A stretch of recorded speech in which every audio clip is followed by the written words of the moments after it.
Welcome and जय Hind dear friends. तो स्वागत है आपका आपके अपने यूट्यूब चैनल एनटेक स्टडी पर। तो आज की इस वीडियो में डिस्कस करने वाले हैं हम सोशल साइंस का पार्ट 3। इससे पहले मैं आपको सोशल साइंस से 2 पार्ट दे चुका हूं। जिस भी भाई ने वो 2 पार्ट नहीं देखे जाओ उनको देखो। और देखिए मैं उनमें आपको 9th क्लास से 5 चैप्टर कंप्लीट करा चुका हूँ। कितने 5 चैप्टर इस वीडियो में कंप्लीट करा दूंगा। ऐसे करके आपके 2022 तक यानी कि 6-7 दिन में मैं आपकी जो आपकी 9th क्लास की बुक में उसमें 55 चैप्टर है उनको कंप्लीट करा दूंगा। ठीक है, उसके बाद ज़्यादा से ज़्यादा 10 दिन या 8 दिन में आपकी मैं 10th क्लास की सोशल साइंस को खत्म करा दूंगा। ठीक है, इससे क्या होगा, आपकी सोशल साइंस खत्म, आपके 25 क्वेश्चन वहीं से आएंगे। ठीक है, तो डिस्कस करते हैं अपनी वीडियो को। तो देखिए क्वेश्चन नंबर फर्स्ट ने क्या बोल रखा है, महात्मा बुद्ध के समय गणराज्यों की संख्या थी कितनी थी। तो इस क्वेश्चन का राइट आंसर है आपका ऑप्शन नंबर जो द है 10 थी। कितनी? 10 थी। महात्मा बुद्ध के समय गणराज्यों की संख्या 10 थी। देखिए क्वेश्चन नंबर सेकंड ने क्या बोल रखा है, 6ठी शताब्दी ईसा पूर्व में महाजनपदों की संख्या थी। तो इनकी संख्या थी 16। ऑप्शन नंबर द आपका राइट आंसर हो जाएगा। देखिए क्वेश्चन नंबर थर्ड ने क्या बोल रखा है, कौन सा महाजनपद 8 जनों का संघ है। कौन सा महाजनपद 8 जनों का संघ है। तो इस क्वेश्चन का राइट आंसर आपका द बज्जी। ठीक है, सभी का द ही द तीनों का। देखिए क्वेश्चन नंबर 4 ने क्या बोल रखा है, मगध जनपद की राजधानी थी। मगध जो जनपद था उसकी राजधानी क्या थी। तो इस क्वेश्चन का राइट आंसर आपका राजगृह। क्या थी? राजगृह। देखिए क्वेश्चन नंबर 5 ने क्या बोल रखा है, काशी महाजनपद की राजधानी थी। तो इस क्वेश्चन का राइट आंसर आपका ऑप्शन नंबर जो द है वाराणसी। क्या थी? काशी महाजनपद की राजधानी वाराणसी थी। ठीक है, डिस्कस करते हैं 6 को। बिंबिसार का उत्तरदायी था। तो बिंबिसार का उत्तरदायी था आपका ऑप्शन नंबर 100। कौन था? अजातशत्रु। कौन सा? अजातशत्रु। ऑप्शन नंबर जो 100 है वही आपका राइट आंसर हो जाएगा। ठीक है, डिस्कस करते हैं क्वेश्चन नंबर 7 को। प्रथम बौद्ध संगीत सभा का आयोजन किसने किया था। प्रथम बौद्ध संगीत सभा का आयोजन आपका अजातशत्रु ने किया था। किसका? अजातशत्रु ने। तो इसका भी आंसर ऑप्शन नंबर बा हो जाएगा। ठीक है, देखिए क्वेश्चन नंबर 8 ने क्या बोल रखा है, द्वितीय बौद्ध संगीत का आयोजन किसने किया था। तो इस क्वेश्चन का राइट आंसर है काला अशोक ने। किसने? काला अशोक ने। ऑप्शन नंबर जो बा है वही आपका राइट आंसर। देखिए क्वेश्चन नंबर 9 ने क्या बोल रखा है, तक्षशिला किस जनपद की राजधानी है। तो तक्षशिला आपकी गांधार, गांधार की राजधानी है। तक्षशिला किसकी राजधानी है? गांधार की। देखिए क्वेश्चन नंबर 10 ने क्या बोल रखा है, नंद वंश का अंतिम शासक था। तो नंद वंश का इस क्वेश्चन का राइट आंसर है आपका ऑप्शन नंबर जो बा है वही आपका राइट आंसर हो जाएगा। नंद वंश का अंतिम शासक धनानंद था। कौन था? धनानंद। देखिए डिस्कस करते हैं साम्राज्य का विस्तार, साम्राज्य का विकास, मौर्य साम्राज्य और चंद्रगुप्त मौर्य एवं अशोक का। इसके बारे में देखिए ये मैंने आपको एक टॉपिक कंप्लीट करा दिया। एक टॉपिक मतलब एक चैप्टर। ठीक है, एक टॉपिक मतलब एक चैप्टर। अब इस चैप्टर को डिस्कस करेंगे। देखिए चंद्रगुप्त मौर्य की राजधानी थी। तो इस क्वेश्चन का राइट आंसर आपका ऑप्शन नंबर जो डी है पाटलिपुत्र। चंद्रगुप्त मौर्य की राजधानी पाटलिपुत्र। ठीक है, डिस्कस करते हैं क्वेश्चन नंबर 2 को। तो देखिए चंद्रगुप्त मौर्य का राज्याभिषेक हुआ था। तो इस क्वेश्चन का राइट आंसर आपका 322 ईस्वी में। कब? 322 ईस्वी में चंद्रगुप्त मौर्य का राज्याभिषेक हुआ था। देखिए क्वेश्चन नंबर 3 ने क्या बोल रखा है, मौर्य साम्राज्य का अंतिम सम्राट कौन था। तो इस क्वेश्चन का राइट आंसर बृहदर्थ। कौन सा? बृहदर्थ। ऑप्शन नंबर जो सा है वही आपका राइट आंसर है। देखिए क्वेश्चन नंबर 4 ने क्या बोल रखा है, चंद्रगुप्त मौर्य की सबसे महान विजय थी। चंद्रगुप्त मौर्य की सबसे महान विजय थी। तो इस क्वेश्चन का राइट आंसर है मगध। क्या थी? मगध। ऑप्शन नंबर ब आपका राइट आंसर हो जाएगा। देखिए क्वेश्चन नंबर 5 ने क्या बोल रखा है, मौर्य वंश का असली संस्थापक कौन था। मौर्य वंश का असली संस्थापक चंद्रगुप्त मौर्य। ऑप्शन नंबर जो सा है वही आपका राइट आंसर है। देखिए क्वेश्चन नंबर 6 ने क्या बोल रखा है, इंडिका पुस्तक का रचयिता थे। इंडिका जो पुस्तक की उसके रचयिता कौन थे। तो उसका है मैगस्थनीज। ऑप्शन नंबर सा आपका राइट आंसर हो जाए। देखिए मैं आपका ज़्यादा टाइम नहीं बिगाड़ रहा हूँ, आपको कम टाइम में ज़्यादा क्वेश्चन कराऊंगा। कलिंग युद्ध के बाद अशोक ने किस धर्म का प्रचार किया। कलिंग युद्ध के बाद अशोक ने किस धर्म का प्रचार किया। तो देखिए आगे डिस्कस करते हैं। इसका प्रचार बौद्ध धर्म का। किसका? बौद्ध धर्म का। तो ऑप्शन नंबर जो सा है वही आपका राइट आंसर है। देखिए क्वेश्चन नंबर 8 ने क्या बोल रखा है, नंद वंश का नाश करने में किसका हाथ था। नंद वंश का नाश करने में किसका हाथ था। तो इस क्वेश्चन का राइट आंसर है कौटिल्य का। किसका? नंद वंश का नाश करने में कौटिल्य का हाथ था। देखिए क्वेश्चन नंबर 9 ने क्या बोल रखा है, अशोक ने बौद्ध धर्म के प्रचार के लिए विदेश भेजा था। अशोक ने बौद्ध धर्म के प्रचार के लिए किसे विदेश भेजा था। तो इस क्वेश्चन का राइट आंसर है ऑप्शन नंबर बा।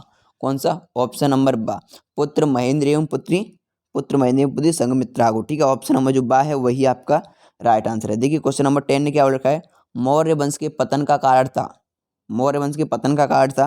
तो देखिए इसका विदेशी आक्रमण भी था, हिंदू प्रतिक्रियावाद था, अशोक का दुर्बल शासक नीति। तो ऑप्शन नंबर जो द है ऑप्शन में से सभी, तो यही आपका राइट आंसर है। ठीक है, डिस्कस करते हैं 11 को। अशोक का 4 सिरों वाला स्तंभ कहाँ पर है? तो वो है आपका सारनाथ में। कहाँ पर? सारनाथ। ऑप्शन नंबर जो बा है वही आपका राइट आंसर है। ठीक है, डिस्कस करते हैं क्वेश्चन नंबर नेक्स्ट को। देखिए अब आ गया आपका गुप्त साम्राज्य। क्या? गुप्त साम्राज्य। एक टॉपिक, दो टॉपिक कंप्लीट, यानी कि 2 चैप्टर कंप्लीट। ठीक है, गुप्त आर्थिक, सामाजिक एवं सांस्कृतिक विरासत, सांस्कृतिक विकास। देखिए क्वेश्चन नंबर फर्स्ट ने क्या बोल रखा है? गुप्त वंश का प्रारंभ किसने किया था? गुप्त वंश का प्रारंभ किसने किया था? तो इस क्वेश्चन का राइट आंसर है आपका ब, चंद्रगुप्त प्रथम ने। किसने? चंद्रगुप्त प्रथम ने आपका गुप्त वंश का प्रारंभ किया था, चंद्रगुप्त प्रथम ने। ठीक है, डिस्कस करते हैं क्वेश्चन नंबर सेकंड को। ठीक है, धन्वंतरी कौन थे? धन्वंतरी थे वो कौन थे? तो भी होते आयुर्वेदाचार्य। आयुर्वेदाचार्य जो डॉक्टर होते हैं ना, उनको बोलते हैं आयुर्वेदिक वाले। तो आयुर्वेदाचार्य थी। देखिए क्वेश्चन नंबर थर्ड ने क्या बोल रखा है? सुप्त काल की राष्ट्रभाषा क्या थी? सॉरी, गुप्त काल की राष्ट्रभाषा क्या थी? क्या थी? संस्कृत। गुप्त काल की राष्ट्रभाषा क्या थी? संस्कृत। ऑप्शन नंबर जो बा है वही आपका राइट आंसर है। ठीक है, डिस्कस करते हैं क्वेश्चन नंबर 4 को। चंद्रगुप्त को भारत का नेपोलियन किस विद्वान ने कहा था? चंद्रगुप्त को समुद्रगुप्त को भारत का नेपोलियन किस वैज्ञानिक ने कहा था? विद्वान ने कहा था। क्या है? समुद्रगुप्त को भारत का नेपोलियन किस विद्वान ने कहा था? तो देखिए इस क्वेश्चन का राइट आंसर था बी ए स्मिथ ने। किसने? बी ए स्मिथ ने। ऑप्शन नंबर जो बा है वही आपका राइट आंसर है, बी ए स्मिथ ने। ठीक है, देखिए क्वेश्चन नंबर 5 ने क्या बोल रखा है? बांग की गुफाएं किस राज्य में है? बांग की गुफाएं किस राज्य में? तो वो है एमपी, मध्य प्रदेश में। ठीक है, बांग की गुफाएं कहाँ हैं? मध्य प्रदेश, एमपी में। ठीक है, डिस्कस करते हैं 6 को। अजंता की गुफाएं किस राज्य में हैं? अजंता की गुफाएं किस राज्य में हैं? तो वो है आपकी महाराष्ट्र में। ऑप्शन नंबर सा आपका राइट आंसर है। देखिए क्वेश्चन नंबर 7 ने क्या बोल रखा है? दशावतार मंदिर कहाँ पर स्थित है? दशावतार मंदिर कहाँ पर स्थित? वो है देवगढ़ में। कहाँ पर?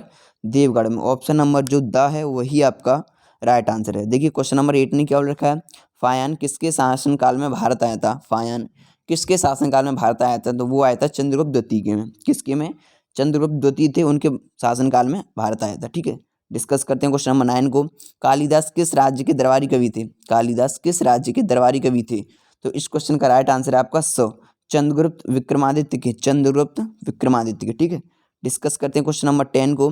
मुद्रा राक्षस के रचयिता कौन थे? मुद्रा राक्षस के रचयिता कौन थे? तो वो थे विशाख दत्त। कौन थे? विशाख दत्त। विशाख दत्त। ऑप्शन नंबर बा आपका राइट आंसर हो जाएगा। देखिए क्वेश्चन नंबर 11 क्या बोल रखा है? पंचतंत्र के लेखक कौन है? पंचतंत्र के लेखक कौन थे? ऑप्शन नंबर पंचतंत्र के लेखक थे विष्णु शर्मा।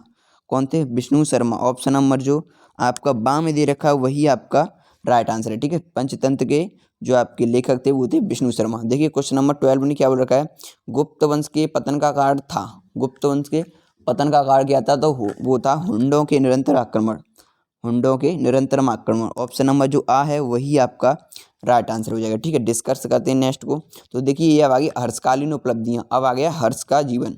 ठीक है, और देखिए क्वेश्चन नंबर फर्स्ट ने क्या बोला? हर्ष राजा बना था। हर्ष किस ईस्वी में राजा बना था? तो इस क्वेश्चन का राइट आंसर आपका ऑप्शन नंबर 606 ईस्वी में हर्ष राजा बना था। ठीक है, देखिए क्वेश्चन नंबर सेकंड ने क्या बोल रखा है? हर्षवर्धन की राजधानी कौन सी थी?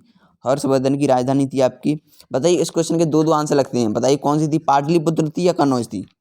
पाटलिपुत्र थी या कन्नौज थी? बताइए, आप बताइए। तो इस क्वेश्चन का राइट आंसर आपका ऑप्शन नंबर 2 कन्नौज थी। क्या थी? कन्नौज थी। हर्षवर्धन की राजधानी क्या थी? कन्नौज थी। ठीक है, डिस्कस करते हैं क्वेश्चन नंबर 3 को। हर्ष को किस शासक ने पराजित किया था? तो इस क्वेश्चन का आंसर पुलकेशिन द्वितीय ने। किसने? पुलकेशिन द्वितीय ने। ऑप्शन नंबर आ आपका राइट आंसर हो जाएगा। ठीक है, डिस्कस करते हैं 4 को। हर्षवर्धन ने किस पुस्तक की रचना की थी? हर्षवर्धन ने आपकी जो किसकी पुस्तक की रचना की थी? तो उन्होंने रत्नावली, प्रियदर्शिका और नागानंद, इन तीनों पुस्तकों की रचना की थी। ठीक है, रत्नावली, प्रियदर्शिका और नागानंद, तीनों की ही रचना की थी। देखिए क्वेश्चन नंबर 5 ने क्या बोला? हर्ष के शासनकाल में भारत में आने वाली चीनी यात्री था। हर्ष के शासनकाल में भारत में आने वाला चीनी यात्री कौन था? बताना है आपको। हर्ष के, तो इस क्वेश्चन का है हैंसोंग। कौन? हैंसोंग। ऑप्शन नंबर जो स में दे रखा है वही आपका राइट आंसर है। हैंसोंग कैसे लिखेंगे? हैंसोंग। ठीक है, ऑप्शन नंबर जो सा है वही आपका राइट आंसर है। डिस्कस करते हैं क्वेश्चन नंबर 6 को। बाणभट्ट के शासक के काल के विद्वान थे। तो इस क्वेश्चन का राइट आंसर है आपका हर्षवर्धन। किसके? बाणभट्ट आपके हर्षवर्धन के विद्वान थे। हर्षवर्धन के शासक काल के विद्वान थे। ठीक है, डिस्कस करते हैं 7 को। हर्षचरित का लेखक था, हर्षचरित के लेखक कौन थे? तो ये थे आपके बाणभट्ट। कौन थे? बाणभट्ट। ऑप्शन नंबर द आपका राइट आंसर हो जाएगा। ठीक है, डिस्कस करते हैं क्वेश्चन नंबर 8 को। तो देखिए, कादम्बरी, कादम्बरी का लेखक कौन था? कादम्बरी का लेखक कौन था? दिवाकर, बाणभट्ट, हर्ष या फिर कामरूप? तो इस क्वेश्चन का राइट आंसर है बाणभट्ट। कौन थे? बाणभट्ट आपका राइट आंसर हो जाएगा। ठीक है, डिस्कस करते हैं क्वेश्चन नंबर 9 को। तो देखिए 9 ने क्या बोल रखा है? हर्षवर्धन का जन्म कब हुआ था? तो हर्षवर्धन का जन्म हुआ था 590 ईस्वी में। कब? 590 ईस्वी में हर्षवर्धन का जन्म हुआ था। ठीक है, देखिए अब आगे सामंतवाद, तात्कालीन राजपूतों का उत्कर्ष। कौन सा टॉपिक है ये? 10वां टॉपिक। ठीक है, अब मैं आप तक आपको कितने टॉपिक करा चुका हूँ? 9 को टॉपिक करा चुका हूँ, ये 10वां है। देखिए, गुर्जर प्रतिहार वंश का संस्थापक कौन था? गुर्जर प्रतिहार वंश का संस्थापक थे आपके नागभट्ट प्रथम। कौन थे? नागभट्ट प्रथम आपका राइट आंसर हो जाएगा। देखिए क्वेश्चन नंबर 2 ने क्या बोल रखा है? मिहिर भोज किस वंश से संबंधित था? तो मिहिर भोज था आपके प्रतिहार से। किससे? प्रतिहार से। ऑप्शन नंबर जो आ है वही आपका राइट आंसर है। देखिए क्वेश्चन नंबर 3 ने क्या बोल रखा है? चंद्रवरदाई के अनुसार राजपूतों की उत्पत्ति हुई थी। चंद्रवरदाई के अनुसार राजपूतों की उत्पत्ति अग्निकुंड में। कहाँ पर? अग्निकुंड में। ऑप्शन नंबर जो स है वही आपका राइट आंसर है। ठीक है, डिस्कस करते हैं 4 को। पाल वंश का संस्थापक कौन था? पाल वंश का संस्थापक कौन थे? गोपाल थे। कौन थे? गोपाल। ऑप्शन नंबर जो सा है वही आपका राइट आंसर हो जाएगा। देखिए क्वेश्चन नंबर 5 ने क्या बोल रखा है? पाल वंश का सबसे शक्तिशाली शासक कौन था? पाल वंश का सबसे शक्तिशाली शासक कौन था? तो इस क्वेश्चन का राइट आंसर आपका ऑप्शन नंबर जो धर्मपाल है, डी द, वही आपका राइट आंसर हो जाएगा। ठीक, कौन थे? धर्मपाल थे। डिस्कस करते हैं क्वेश्चन नंबर 6 को। तो देखिए, किस शासक ने कन्नौज को गुर्जर प्रतिहार वंश की राजधानी बनाया था? किस शासक ने कन्नौज को गुर्जर प्रतिहार वंश की राजधानी बनाया? तो नागभट्ट द्वितीय ने। किसने? नागभट्ट द्वितीय ने बनाया था। देखिए क्वेश्चन नंबर 7 ने क्या बोल रखा है? दिल्ली की स्थापना 736 ईस्वी में किसने की थी? दिल्ली की स्थापना 736 ईस्वी में किसने की थी? तो इस क्वेश्चन का तोमरों ने। किसने? तोमरों ने की थी। ठीक है, डिस्कस करते हैं क्वेश्चन नंबर 8 को। तराइन का प्रथम युद्ध हुआ था। तराइन का प्रथम युद्ध हुआ था। तो इस क्वेश्चन का राइट आंसर 1191 में। कब? 1191 में हुआ था। 1191 में। ठीक है, डिस्कस करते हैं क्वेश्चन नंबर 9 को। गीत गोविंद के रचयिता थे। गीत गोविंद के रचयिता थे जयदेव। कौन थे? जयदेव। गीत गोविंद के रचयिता थे जयदेव। ठीक है, डिस्कस करते हैं क्वेश्चन नंबर 10 को। चौहान वंश के किस शासक ने मोहम्मद गौरी को तराइन के प्रथम युद्ध में हराया था? चौहान वंश के किस शासक ने मोहम्मद गौरी को तराइन के प्रथम युद्ध में हराया था? तो वो थे राजेश्वर। राजेश्वर ने। ठीक है, कौन थे? राजशेखर ने। किसने? राजशेखर ने हराया था। एक युद्ध वाला क्वेश्चन आ सकता है ये क्वेश्चन। ठीक है, गढ़वाल वंश की स्थापना किसने की थी? गढ़वाल वंश की जो स्थापना थी तो किसने की थी? वो की थी चंद्रदेव ने। किसने? चंद्रदेव ने। ऑप्शन नंबर जो सा है वही आपका राइट आंसर हो जाएगा। देखिए क्वेश्चन नंबर 12 में क्या बोल रखा है? मोहम्मद गौरी ने पृथ्वीराज चौहान को किस युद्ध से में पराजित किया था? मोहम्मद गौरी ने पृथ्वीराज चौहान को किस युद्ध में पराजित किया था? वो किया था तराइन के द्वितीय युद्ध में। तराइन के द्वितीय युद्ध में। ऑप्शन नंबर जो आपका द है वही आपका राइट आंसर हो जाएगा। ठीक है, देखिए यहाँ तक मैंने आपको 5 टॉपिक कंप्लीट करा चुका। ठीक है, कितने? 5 टॉपिक, यानी कि 10 चैप्टर अब तक आपको कंप्लीट करा चुका। 3 लेक्चर में अब तक आपको 10 चैप्टर कंप्लीट करा चुका हूँ। ठीक है, और देखिए यहाँ पे आपको पता है साइंस तो है नहीं जो आपको क्वेश्चन समझने पड़ेंगे। ये क्वेश्चन तो आपको लर्न करने पड़ेंगे या फिर आपको अच्छे से पढ़नी पड़ेगी। तो अच्छे से पढ़ने के लिए तो हमारे पास टाइम है नहीं, क्योंकि पता है आपको कि 20 या 25 या 30 दिन बाद आपका फिक्स 30 दिन बाद आपका एग्जाम स्टार्ट हो जाएगा। ठीक है, क्योंकि 25 से 5 फेब तक है। तो ये कितने दिन है आपके पास? 25 से 30 दिन है आपके पास। ठीक है, अब क्या करना है आपको? ये क्वेश्चंस को अच्छे से वीडियो को देख रहे हैं 2x स्पीड पर जल्दी जल्दी। और अगर आपको ये क्वेश्चन चाहिए तो आपको क्या करना है? टेलीग्राम पर जाना, सर्च करना एनटेक स्टडी, वहाँ पे ग्रुप मिलेगा, उसमें मिल जाएंगे। या फिर एक सर ने नया ग्रुप बनाया है जिसकी लिंक आपको डिस्क्रिप्शन में मिल जाएगी, वहाँ से भी आप पहुँच सकते हैं। ठीक है, तो मिलते हैं नेक्स्ट वीडियो में, तब तक के लिए टेक केयर, बाय गाइस।